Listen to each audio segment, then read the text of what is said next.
कधीच नाही चुकणार तुमचे फेवरेट टीव्ही शोज झी5 सोबत, तेही एकदम फ्री. श्रीपती माझं ऐकून तर घे. नाही नाही, मला आता कोणाचंच काय ऐकायचं नाही आहे.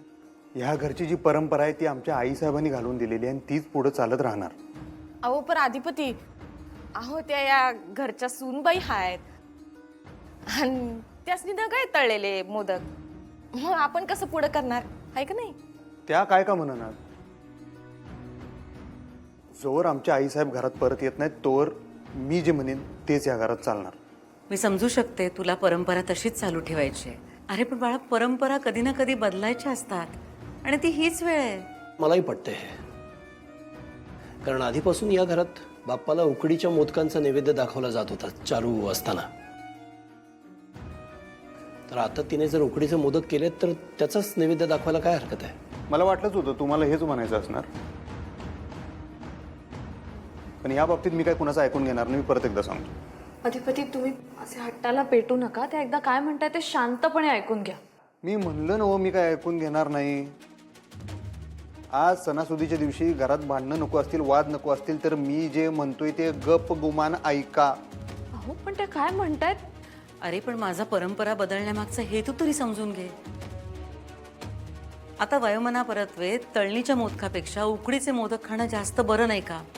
अहो पण आम्ही बी खातोच आहे की, आम्हासनी कुठं काय झालंय? हा अहो आत्या, आत्या बी खाती, ती बी धडधाकट आहेत, ठणठणीत आहे ती. आणि रोज रोज कोण खातंय? बरं झालं तू आलीस. बोल, तुला तळलेले मोदक आवडतात का नाही? हे बघ दुर्गे, मला यात पडायचंच नाही आहे. तुम्हासनी जे काय करायचंय नव ते करा हे म्हणलं नव मगाशी. आणि मला आवडतं का नाही ह्यो प्रश्न येतोच कुठे इथं.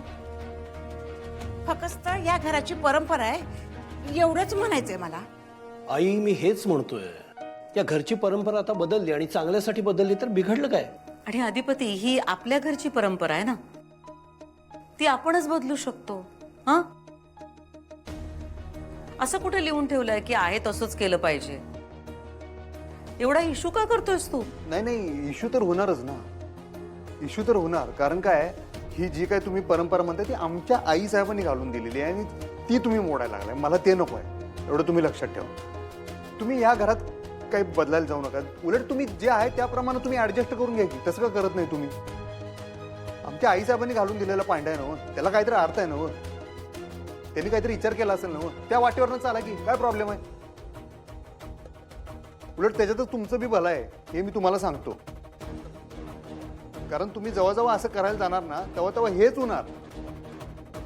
आता काल तुम्ही शाळेचं नाव बदलायला निघाल होता, आज आता हे बदलायला निघालाय तुम्ही. लक्षात ठेवा, आमच्या आईसाहेबांनी ठरवून दिलेल्या गोष्टी जर तुम्ही बदलायला जाल ना तेव्हा तेव्हा मी तुमच्या समोर उभा असणार.